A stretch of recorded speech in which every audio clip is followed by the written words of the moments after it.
Hello everyone, welcome back to my channel. तो friends, हमारी CDP की सीरीज़ चल रही थी जिसमें से 3 क्लासेस हम कर चुके हैं। आज हमारी 4th क्लास रहेगी और ये जो है आपकी बेसिकली सीडीपी की सीरीज़ है। आने वाला जो जुलाई में आपका सीटेट का एग्जामिनेशन है उसके लिए, और इसमें जो है आपके ऐसे क्वेश्चंस रखे हैं जो कि पिछली बार आपका ऑनलाइन एग्जामिनेशन हुआ था, वहाँ पर ये क्वेश्चंस जो है रिपीटेडली आपसे पूछे गए हैं।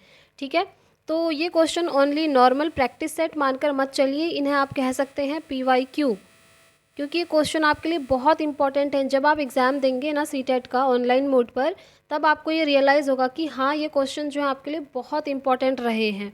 तो वीडियो को एंड तक देखिएगा। वैसे मैंने प्लेलिस्ट जो है इसकी क्रिएट कर ली है जिसमें 3 क्लासेस ऐड हो चुकी हैं। आज की ये जो 4th क्लास है ये भी वहाँ पर ऐड हो जाएगी। प्लेलिस्ट का लिंक मैं डिस्क्रिप्शन बॉक्स में डाल दूँगी, वहाँ जाकर आप पूरी प्लेलिस्ट देख लीजिएगा। ठीक है, अभी हमारा CDP का सीरीज़ चल रहा है। इसके बाद हम EVS, हिंदी, मैथ्स, इंग्लिश सब कुछ करने वाले हैं। तो अगर आप चैनल पर नए हैं तो चैनल को सब्सक्राइब कर लीजिएगा, और अगर CDP की थ्योरीज़ की क्लासेस देखनी है तो उसका लिंक भी मैं कमेंट बॉक्स में पिन कर दूँगी, वहाँ जाकर आप देख लीजिए। थ्योरी के तो आपको PDF फॉर्मेट में फ्री ऑफ कॉस्ट नोट्स भी अवेलेबल हो रहे हैं टेलीग्राम पर। ठीक है, तो टेलीग्राम से आप उनके नोट्स ले सकते हैं, और यूट्यूब पर 16 क्लासेस हम थ्योरी की कर चुके हैं, उन्हें आप देख लीजिएगा। तो चलिए स्टार्ट करते हैं आज की क्लास। तो देखिए, इससे पहले के सारे क्वेश्चंस हम प्रीवियस वीडियो में कर चुके हैं। आज सेट 4th हमारा रहने वाला है, तो इसमें हम क्वेश्चन स्टार्ट करते हैं। गार्डनर ने 7 बुद्धि का अधिमान निर्धारित किया, इनमें से कौन सा नहीं है। सबसे पहली बात तो यहाँ पर अब 7 की जगह 8 हो गया है फ्रेंड्स, क्योंकि हावर्ड गार्डनर इनका पूरा नाम है। इन्होंने बुद्धि के 8 प्रकार अब बता दिए हैं। ठीक है, तो आप ये समझ लीजिए कि 7 नहीं है बल्कि 8 बुद्धि के सिद्धांत इन्होंने बताए हैं। तो आपसे ये पूछ रहा है कि निम्नलिखित में से कौन सा उन 8 बुद्धि के प्रकारों में से नहीं है। तो अब ये जानने के लिए आपको पहले हावर्ड गार्डनर की थ्योरी पढ़नी पड़ेगी। उन्होंने जो 8 प्रकार की बुद्धि हैं उन्हें आपने समझना होगा, तब जाकर आप नहीं वाला कॉन्सेप्ट का आंसर कर पाएंगे। ठीक है, तो देखिए, मैंने आपको हमेशा बोला है डायरेक्टली आंसर नहीं करना है, बल्कि ऑप्शंस को आप एलिमिनेट करते चले जाइए। चलिए मैं आपको बताती हूँ कैसे। सबसे पहला ऑप्शन है स्थान संबंधी बुद्धि, यानी कि स्पेशल इंटेलिजेंस। इसके बारे में हावर्ड गार्डनर ने बताया था। ठीक है, ये चीज़ आपको पता होनी चाहिए और वो थ्योरी पढ़कर ही समझ में आएगी। तो ये ऑप्शन तो इसका आंसर नहीं होगा। नेक्स्ट है भावनात्मक बुद्धि। तो देखिए, भावनात्मक बुद्धि जैसी चीज़ जो है गार्डनर ने नहीं बताई थी। अंतर्वैयक्तिक बुद्धि उन्होंने बताई थी, और भावात्मक बुद्धि ये भी उन्होंने बताई थी। तो देखिए, ये जो भावनात्मक बुद्धि है ना, ऑप्शन बी, इस बुद्धि के बारे में हावर्ड गार्डनर ने नहीं बताया है, तो यही इसका आंसर हो जाएगा, क्योंकि क्वेश्चन में पूछा ही गया है कि कौन सा नहीं है। ठीक है, तो option B is the right answer. चलिए नेक्स्ट क्वेश्चन देखेंगे। घटना और वस्तुओं के बारे में एक बच्चा तार्किक रूप से सोच सकता है, पियाजे के चरणों के संबंध में सही कथन बताइए।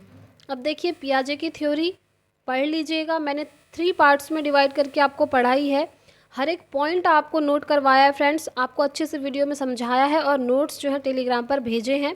अगर आप वीडियोस ना भी देखना चाहें तो आप नोट्स ज़रूर वहाँ से ले लीजिएगा, क्योंकि वो नोट्स जो है ना, मैंने बहुत मेहनत करके बनाए हैं आप लोगों के लिए। मेरे भी सीटेट के दोनों एग्जामिनेशन क्वालिफाई हैं, जब सीटेट का फर्स्ट टाइम ऑनलाइन एग्ज़ाम हुआ था तब। ठीक है, तो चलिए इस क्वेश्चन का आंसर देखते हैं। तो पियाजे की थ्योरी से पूछा है कि घटना और वस्तुओं के बारे में एक बच्चा तार्किक रूप से सोच सकता है, तो सही कथन बताइए। सेंसरी तंत्रिका तंत्र, प्रारंभिक संचालन प्रक्रिया, मूर्त संचालन प्रक्रिया, या फिर औपचारिक संचालन प्रक्रिया। सबसे पहले आप याद रखिए, पियाजे ने विकास के 4 स्टेजेस बताए हैं। कौन कौन से? न्यूमोनिक से मैंने याद करवाया था, SPCF, sensory motor, pre operational, concrete operational and formal operational. ठीक है, तो पहला ऑप्शन आपसे यही कहा है, सेंसरी तंत्रिका तंत्र, यानी कि संवेदी पेशी अवस्था। इस अवस्था में बच्चा घटना और वस्तुओं के बारे में तार्किक रूप से सोच सकता है? नहीं, इस स्टेज में ये चीज़ नहीं होती है, और ये मैंने आपको थ्योरी में पढ़ाया था। नेक्स्ट है प्रारंभिक संचालन प्रक्रिया। इस स्टेज में भी ये चीज़ नहीं होती है। ये चीज़ कब होती है ना, ऑप्शन सी में, मूर्त संचालन की प्रक्रिया में। ये जो थर्ड आप देख रहे हैं, कॉन्क्रीट ऑपरेशनल स्टेज, यही होता है आपका मूर्त संचालन की प्रक्रिया। और इसी स्टेज में बच्चा जो है वस्तुओं और घटनाओं के बारे में तार्किक रूप से यानी कि लॉजिकली सोच सकता है। तो ऑप्शन सी इसका राइट आंसर है। अब देखिए ऑप्शन डी जो दिया है ना, औपचारिक संचालन प्रक्रिया और मूर्त संचालन प्रक्रिया, इन दोनों के बारे में आप डिफरेंस याद रखिए। थोड़ा बहुत मैं बता देती हूँ। SPCF मैंने बताया, C फॉर कॉन्क्रीट ऑपरेशनल यानी कि मूर्त संचालन, and F for formal operational जिसे हम औपचारिक संचालन प्रक्रिया कहेंगे। तो अब याद रखिए C और F के बारे में मैं आपको बता रही हूँ। तो कॉन्क्रीट ऑपरेशनल स्टेज वो स्टेज होती है जहाँ पर बच्चा जो चीज़ें बच्चे के सामने पर रखी हैं, जिन्हें वो देख सकता है, टच कर सकता है और फील कर सकता है, उन चीज़ों के लिए बच्चा जो है तार्किक रूप से यानी कि लॉजिकली सोचना स्टार्ट कर देता है मूर्त संचालन की प्रक्रिया में। याद रखिएगा, ठीक है। और फॉर्मल ऑपरेशनल स्टेज में क्या होता है, औपचारिक संचालन की प्रक्रिया में बच्चा उन चीज़ों के लिए भी यहाँ पर सोचने लगता है जो उनके सामने में नहीं है, जिन्हें वो देख नहीं सकता है, जिन्हें वो टच नहीं कर सकता है, जिन्हें वो फील भी नहीं कर सकता है। उन चीज़ों के लिए भी यहाँ पर बच्चा सोचना स्टार्ट कर देता है, लॉजिक लगाना स्टार्ट कर देता है। वो चीज़ें सिर्फ बच्चे के इमेजिनेशन में होंगी, उन्हें बच्चा सिर्फ इमेजिन करेगा, ठीक है। उन चीज़ों के लिए यहाँ पर बच्चा लॉजिक लगाना स्टार्ट कर देता है। तो इन दोनों में ये डिफरेंस आप याद रखिएगा, क्योंकि पिछली बार ऑनलाइन एग्जामिनेशन में इन दोनों में घुमा घुमा के आपसे क्वेश्चन पूछे थे और बहुत सारे स्टूडेंट्स जो हैं कन्फ्यूज़ भी हो गए थे। तो ये चीज़ आप याद रखिएगा, ठीक है। चलिए आगे बढ़ते हैं। नेक्स्ट क्वेश्चन, सहयोगात्मक रणनीति की किस श्रेणी में महिलाएं निम्न में से संबंधित नहीं होती हैं? स्वीकार्यता, प्रतिरोध, क्रांति, अनुकूलन। तो आपको दिख रहा होगा एक ऑप्शन यहाँ पर बिल्कुल नेगेटिव आपको दिख रहा है, प्रतिरोध। तो ये चीज़ जो है संबंधित नहीं होती है। सहयोगात्मक रणनीति की इस श्रेणी में महिलाएं संबंधित नहीं होती हैं, ठीक है। ये इसका करेक्ट आंसर है। अब देखिए फ्रेंड्स, आपने टैग वर्ड्स पढ़े होंगे, पिछली बार भी मैंने आपको करवाए थे। चलिए इस बार भी मैं आपको करवा दूंगी और जो नोट्स रहेंगे वो टेलीग्राम पर शेयर कर दूंगी। टैग वर्ड्स क्या होते हैं ना, कुछ पॉजिटिव होते हैं, कुछ नेगेटिव होते हैं। अब जैसे ये क्वेश्चन है, अगर आपको पता है कि पॉजिटिव टैग वर्ड क्या है, नेगेटिव टैग वर्ड क्या है, तो इस क्वेश्चन का आंसर आप खुद से भी निकाल सकते हैं, ठीक है। वो चीज़ें मैं आपको बाद में बताऊंगी, पूरा डिटेल में थ्योरी समझा दूंगी। नेक्स्ट क्वेश्चन, वैयक्तिक विभिन्नता के मिलन के संबंध में एक अध्यापक की भूमिका होनी चाहिए। क्या होनी चाहिए बताइए। पहला ऑप्शन है व्यक्ति के दृष्टिकोण, अभिरुचि और योग्यता को जानने के प्रयास। दूसरा है व्यक्ति आधारित पाठ्यक्रमों को उनकी आवश्यकता के अनुसार समझने की कोशिश। तीसरा है उपरोक्त दोनों और चौथा है उपरोक्त में से कोई नहीं। देखिए उपरोक्त में से कोई नहीं आंसर तो इसका हो ही नहीं सकता है। क्यों? क्योंकि ये दोनों तो पॉजिटिव आंसर है ना, ये आप देख रहे हैं पॉजिटिव ऑप्शन दिए हुए हैं। इस क्वेश्चन के जो आंसर हैं ये दोनों ही हैं, ठीक है, क्योंकि दोनों ही जो है पॉजिटिव चीज़ें हैं। तो उपरोक्त में से कोई नहीं तो हो ही नहीं सकता है। इस तरीके से हमारा डी ऑप्शन तो एलिमिनेट हो गया, है ना। अब देखिए व्यक्ति के दृष्टिकोण, अभिरुचि और योग्यता को जानने का प्रयास, बिल्कुल वैयक्तिक विभिन्नता के मिलन में अध्यापक की ये भूमिका होती है कि क्लास में जो हर एक बच्चा है, हर किसी का दृष्टिकोण अलग है, हर चीज़ को हर बच्चा हर चीज़ को अलग अलग तरीके से देखता है, ठीक है। हर बच्चे की अभिरुचि, हर बच्चे का इंटरेस्ट अलग अलग होता है, उनकी एबिलिटी अलग होती है हर बच्चे की। तो ये चीज़ें जानने का प्रयास तो शिक्षक ने करना ही चाहिए। तो ये तो राइट आंसर है। ऐसे दूसरा हम देखेंगे व्यक्ति आधारित पाठ्यक्रमों को उनकी आवश्यकता के अनुसार समझने की कोशिश करना, बिल्कुल ठीक है। बच्चों को उनकी आवश्यकता के अनुसार पढ़ाना, उनकी एज, उनका मेंटल लेवल, उनकी एबिलिटी, उनका इंटरेस्ट, ये सारी चीज़ें देखकर जो है टीचर ने बच्चों को पढ़ाना चाहिए। तो ये दोनों ही ऑप्शन जो हैं पॉजिटिव हैं और एकदम सही हैं। तो इसका आंसर हो जाएगा ऑप्शन सी, उपरोक्त दोनों। ठीक हो गया। चलिए आई होप आप लोग ये समझ पा रहे होंगे सारे क्वेश्चन के आंसर्स। आप लोग भी आंसर करिएगा। चलिए नेक्स्ट क्वेश्चन देखेंगे। विद्यालय क्षेत्र में रचनात्मक निर्धारकों को जानने के लिए निम्न में से इनमें से कौन सा उपागम नहीं है पूछा है, ठीक है। वार्तालाप कौशल, बहुविकल्पीय प्रश्न, परियोजना कार्य, मौखिक प्रश्न। देखिए रचनात्मक निर्धारकों को जानने के लिए, रचनात्मक क्या होता है, किसी चीज़ की रचना करना, नई जैसे हम कहते हैं ना क्रिएटिव बच्चा है, वो कुछ ना कुछ क्रिएट करते रहता है, हमेशा किसी नई चीज़ का सृजन करते रहता है। तो वो ही होता है आपका रचनात्मक। तो देखिए, रचनात्मक निर्धारकों को जानने के लिए कौन सा उपागम जो है नहीं होगा, तो वार्तालाप कौशल, ये तो बिल्कुल सही है। ठीक है, आपस में बातचीत करना। परियोजना कार्य, ये भी हमको सही लग रहा है, क्योंकि अगर बच्चों को प्रोजेक्ट वर्क देते हैं तो वहाँ से बच्चे ग्रुप में रहना सीखते हैं, ग्रुप में रहकर कार्य करना सीखते हैं, ये तो पॉजिटिव चीज़ें हैं। ऐसे ही मौखिक प्रश्न, ये भी बिल्कुल अच्छी चीज़ है। अगर आप फेस टू फेस जो है डिस्कशन कर रहे हैं तो वो सही है। बट जो ऑप्शन बी आपको दिख रहा है बहुविकल्पीय प्रश्न, आप जानते हैं बहुविकल्पीय प्रश्न मतलब क्या होता है? जो एमसीक्यू टाइप क्वेश्चंस होते हैं, मल्टीपल चॉइस क्वेश्चंस, वहाँ पर पर्टिकुलर आपको 4 ऑप्शंस दिए जाते हैं, उनमें से कोई एक ऑप्शन आपको चूज़ करना है। तो ये जो है उपागम सही नहीं माना जाता है, क्योंकि यहाँ पर बच्चा सोचेगा नहीं, बच्चा कुछ भी आंसर लगा सकता है, तुक्का मारना है वाली बात हो जाती है ना कभी कभी। तो यही ऑप्शन जो है यहाँ पर हमको नेगेटिव दिख रहा है और यही इसका आंसर हो जाएगा। ठीक है, चलिए आगे बढ़ेंगे। नेक्स्ट क्वेश्चन, आपकी कक्षा में कुछ छात्र अति मेधावी हैं, आप उन्हें किस तरह पढ़ाएंगे? अति मेधावी हैं तो देखिए, कक्षा के साथ पढ़ाएंगे, उच्च कक्षा के साथ पढ़ाएंगे, समृद्धिकरण कार्यक्रमों के द्वारा पढ़ाएंगे, या फिर जब वे चाहें तब पढ़ाएंगे। देखिए, अति मेधावी जो बच्चे होते हैं ना, वो जो है नॉर्मल बच्चों से कुछ हाई लेवल के होते हैं और उनका आईक्यू लेवल भी नॉर्मल बच्चों से हाई रहता है। ठीक है, तो अगर आप उन्हें कक्षा के साथ पढ़ाएंगे तो उनको जो वो क्लास है ना एकदम बोरिंग लगने लगेगी, इसीलिए उनको नॉर्मल बच्चों के साथ नहीं पढ़ाया जाता है, उनको कुछ एक्स्ट्रा चीज़ें भी करवाई जाती हैं जो कि उनके लिए बहुत ज़रूरी हैं। तो ए ऑप्शन बाहर। उच्च कक्षा के साथ पढ़ाएंगे, देखिए उच्च कक्षा के साथ नहीं पढ़ाना है। बच्चा भले ही अति मेधावी है बट है तो उसी क्लास में, उसी क्लास में उसको कुछ एक्स्ट्रा चीज़ें करवानी हैं, ये ध्यान रखना है। ठीक है, कुछ एक्स्ट्रा करिकुलम उनको प्रोवाइड करना है। जब वे चाहें तब पढ़ाएंगे, ऐसा नहीं है कि जब वे चाहें तब टीचर उनको पढ़ाएंगे, ये भी कोई अच्छी बात नहीं है। तो बच्चा हमारे पास ऑप्शन सी, समृद्धिकरण कार्यक्रमों के द्वारा उनको पढ़ाएंगे, बिल्कुल सही बात है। जैसे बच्चा सेकंड क्लास में है और वो अति मेधावी है, तो उन्हें जो है सेकंड क्लास में रखकर ही कुछ ऐसे समृद्धिकरण कार्यक्रम जो है उनको दिखाएंगे और उसके द्वारा उनका जो एजुकेशन है उसको इन्हेंस करने की कोशिश की जाएगी। ठीक है, तो option C is the right answer. चलिए नेक्स्ट क्वेश्चन देखेंगे। नैदानिक परीक्षा का मुख्य उद्देश्य है कक्षा में प्रदर्शन के दौरान सामान्यतया कमजोर क्षेत्र को चिन्हित करना, उपचारात्मक कार्यक्रम के विशेष प्रकृति की आवश्यकता, एकेडमिक घटनाओं के कारणों का पता करना, या फिर छात्र की कठिनाइयों की विशेष प्रकृति को जानना। देखिए, सबसे पहले मैं आपको बताऊं नैदानिक परीक्षाएं क्या हो।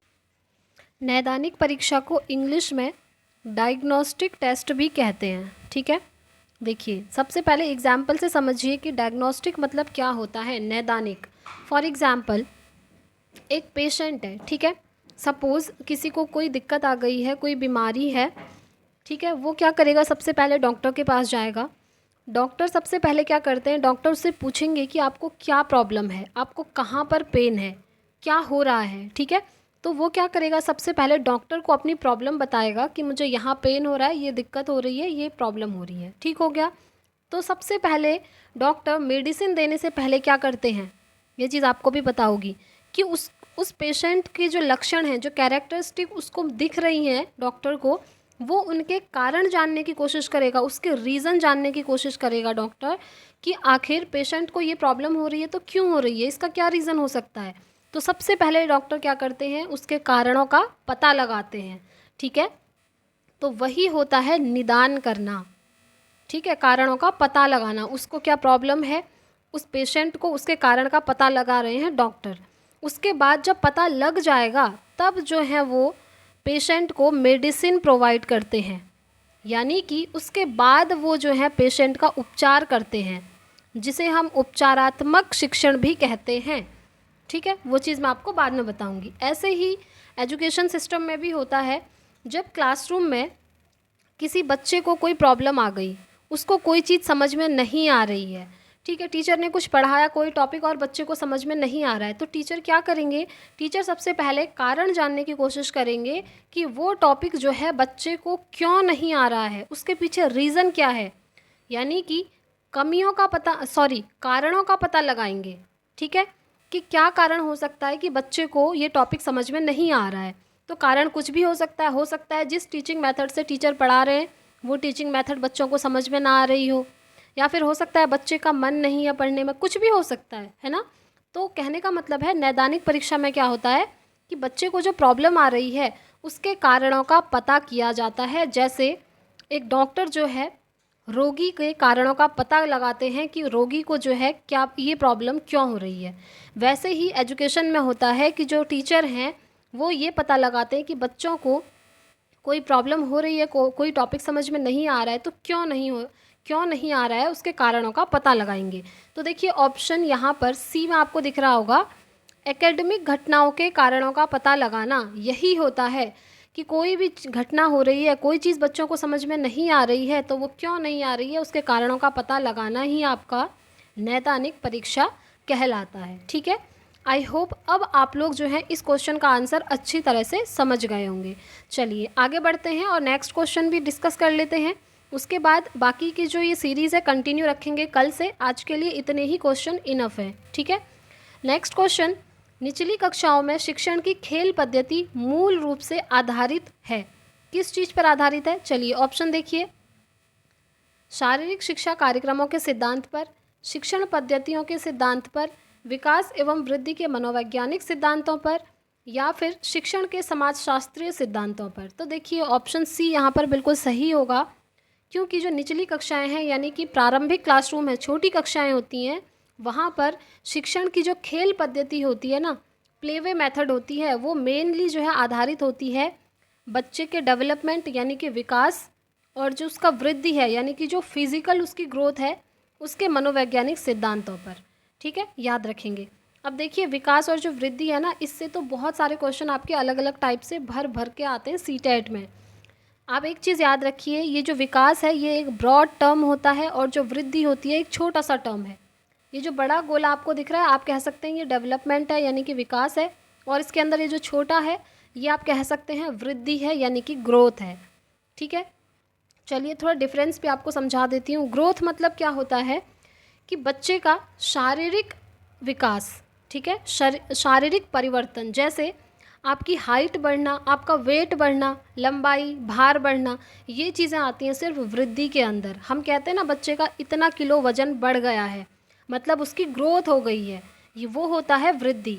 ठीक है, नेक्स्ट आता है डेवलपमेंट। डेवलपमेंट के अंदर सारी चीज़ें इंक्लूड होती हैं, बच्चे का हाइट, बच्चे का वेट, बच्चे का आप कह सकते हैं संवेगात्मक विकास, मानसिक विकास, संज्ञानात्मक विकास, सामाजिक विकास, जितना भी होता है ये सारी चीज़ें आपके डेवलपमेंट के अंदर आती हैं। इसीलिए कहा जाता है डेवलपमेंट एक ब्रॉड टर्म है और जो ग्रोथ है वो डेवलपमेंट का एक छोटा सा हिस्सा मात्र है, ये आप देख सकते हैं। ठीक है, इन दोनों में अगर डिफरेंस की बात करें तो पिछली बार एक ऑनलाइन शिफ्ट में ये क्वेश्चन बना था, अभी मुझे जस्ट क्लिक हुआ। देखिए ग्रोथ में क्या होता है, सिर्फ क्वांटिटेटिव चेंजेस होते हैं। ठीक है, क्वांटिटेटिव जिनको हम मेज़र कर सकते हैं, जो क्वांटिटी में होते हैं, जैसे हम कहते हैं ना इसका 2 kg वेट बढ़ गया है या 3 kg वेट कम हो गया है, मतलब क्वांटिटेटिव चेंजेस जिनकी क्वांटिटी, जिनको हम मेज़र कर सकते हैं, वो ग्रोथ के अंदर आते हैं। और जो डेवलपमेंट होता है ना, इसके अंदर क्वांटिटेटिव और क्वालिटेटिव दोनों ही चेंजेस आते हैं, याद रखिएगा, क्वांटिटेटिव भी और क्वालिटेटिव भी। ठीक हो गया। चलिए तो फ्रेंड्स आज की वीडियो में इतना ही रखते हैं, इससे आगे के क्वेश्चन हम कल से डिस्कस कर लेंगे नेक्स्ट सेट में। आई होप आपको वीडियो पसंद आई होगी। देखिए इसी तरह के बड़े बड़े क्वेश्चंस आपके सीटेट में बनते हैं, काफ़ी लेंदी क्वेश्चन, और आपको टाइम मैनेज करना बहुत ज़रूरी है, इसीलिए तो आई होप आपको वीडियो पसंद आई होगी। पसंद आई है तो प्लीज़ वीडियो को लाइक एंड शेयर करके जाइएगा, और अगर चैनल पर नए हैं तो चैनल को ज़रूर सब्सक्राइब कर लीजिएगा। और फ्रेंड्स आप टेलीग्राम ग्रुप से ज़रूर जुड़ जाइए, क्योंकि वहाँ पर आपको free of cost PDF format में नोट्स अवेलेबल होते रह रहे हैं। ठीक है, और CDP की थ्योरी वाली क्लासेस भी आप ज़रूर देखिएगा। वो थ्योरी वाली क्लासेस देखने के बाद यहाँ अगर आप प्रैक्टिस सेट लगाएंगे ना, तो आप आंसर खुद से देखेंगे कि सही कर पा रहे हैं। ठीक है, तो फ्रेंड्स इस वीडियो में इतना ही रखते हैं, मिलेंगे अब नेक्स्ट वीडियो में। तब तक के लिए thank you, bye bye, take care, all the very best.